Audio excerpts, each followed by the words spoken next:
एक बार महर्षि गलवा जब प्रातःकाल सूर्योदय को जल समर्पित कर रहे थे, उनकी अंजनी में आकाश मार्ग से जाते हुए चित्रसेन गंधर्व की थूक गिर गई। मुनि को इससे बड़ा क्रोध आया। वह उसे श्राप देना चाहते थे कि उन्हें अपने तपोनाश का ध्यान आ गया। वह रुक गए। उन्होंने जाकर भगवान श्री कृष्ण से फरियाद की। श्याम सुंदर तो ब्रह्मदेव ठहरे ही झटक प्रतिज्ञा ले ली। 24 घंटे के भीतर चित्रसेन का वध कर देने की। ऋषि को पुनः संतुष्ट करने के लिए उन्होंने माता देवकी और तथा महर्षि के चरणों की शपथ ले ली। गलवा जी अभी लौटे ही थे कि देवर्षि नारद वीणा बजाते हुए पहुंचे।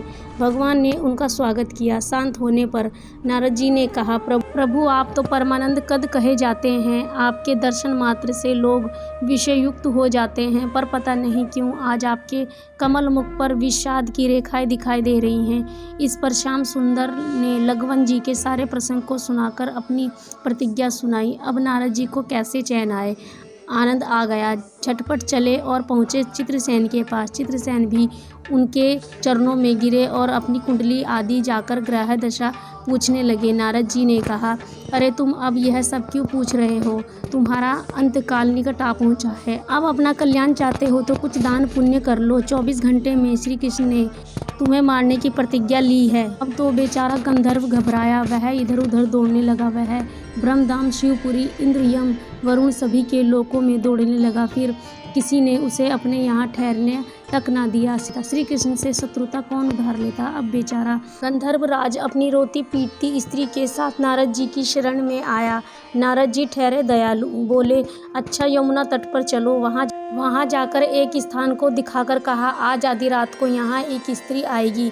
उस समय तुम ऊंचे स्वर में विलाप करते रहना, वह स्त्री तुम्हें बचा लेगी। इस पर ध्यान रखना कि जब तक वह तुम्हारे कष्टों को दूर करने की प्रतिज्ञा ना ले, तब तक तुम अपने कष्टों का कारण भूलकर भी मत बताना। नारद जी भी विचित्र ठहरे। एक और तो चित्रसेन को यह समझाया, दूसरी ओर पहुँचे अर्जुन महल और सुभद्रा के पास। उससे बोले, सुभद्रे, आज का पर्व बहुत ही महत्वपूर्ण है। आज आधी रात को यमुना स्नान करने से, दीन की रक्षा करने से अक्षय पुण्य तिथि प्राप्ति होगी। आधी रात को सुभद्रा अपनी 2 सहेलियों के साथ यमुना स्नान के लिए पहुंची। वहां उन्हें रोने की आवाज सुनाई पड़ी। नारद जी ने दीनों द्वारा का महत्व बता ही रखा था। सुभद्रा ने सोचा, चलो अक्षय पुण्य लूट ही लूं। वह तुरंत उधर गई। चित्रसेन रोते हुए मिला। उन्होंने लाख पूछा, पर वह बिना प्रतिज्ञा के बताया ही नहीं।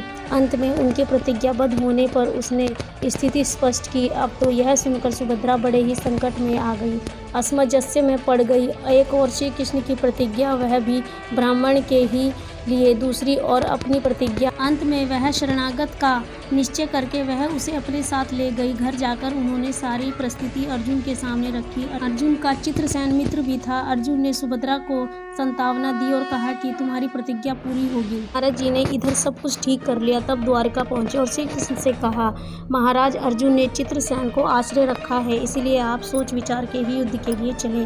भगवान ने कहा, नारद जी, एक बार आप मेरी ओर से अर्जुन को समझाकर लौटने की चेष्टा करें तो देखते हैं। अब पुनः देवर्षि दौड़कर द्वारका से इंद्रप्रस्थ पहुंचे।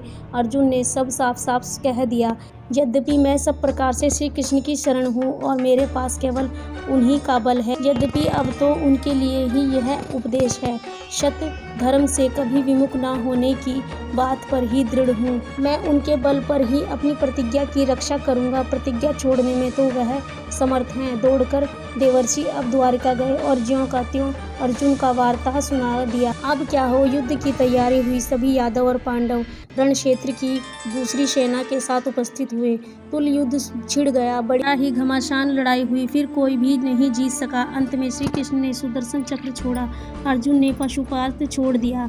प्रलय के लक्षण देखकर अर्जुन ने भगवान शंकर की शरण की। उन्होंने दोनों शस्त्रों को मनाया। फिर वह भक्त वात्सल्य भाव से भगवान श्री कृष्ण के पास पहुंचे और कहने लगे, प्रभु राम सदा सेवक रुचि राखी, वेद पुराण लोक सब राखी। भक्तों की बात के आगे अपनी प्रतिज्ञा को भूल जाने तो आपका सहज स्वभाव है। इसकी तो असंख्य आवृत्तियां हुई हैं कि अब तो इस लीला को समाप्त कीजिए। प्राण समाप्त हो गए। प्रभु युद्ध से विराम लीजिए। अर्जुन को गले लगाकर उन्होंने युद्ध श्रम से मुक्त किया, चित्रसेन को अभय किया। सब लोग धन्य धन्य कह उठे, पर गलवा को यह बात अच्छी नहीं लगी। उन्हें कहा, यह तो अच्छा मजाक रहा। स्वच्छ हृदय से ऋषि बोल उठे, मैं अपनी शक्ति प्रकट करता हूँ। मैं कृष्ण, अर्जुन, सुभद्रा समेत चित्रसेन को जला डालूंगा। पर बेचारे साधु ने जल ज्यों ही हाथ में लिया, सुभद्रा बोल उठी, मैं यदि श्री कृष्ण की सच्ची भक्त हूँ तो अर्जुन के प्रति मेरा प्रेम प्रतिव्रता पूर्ण हो तो जल ऋषि के हाथ से पृथ्वी पर गिर जाए। ऐसा ही कहते हुए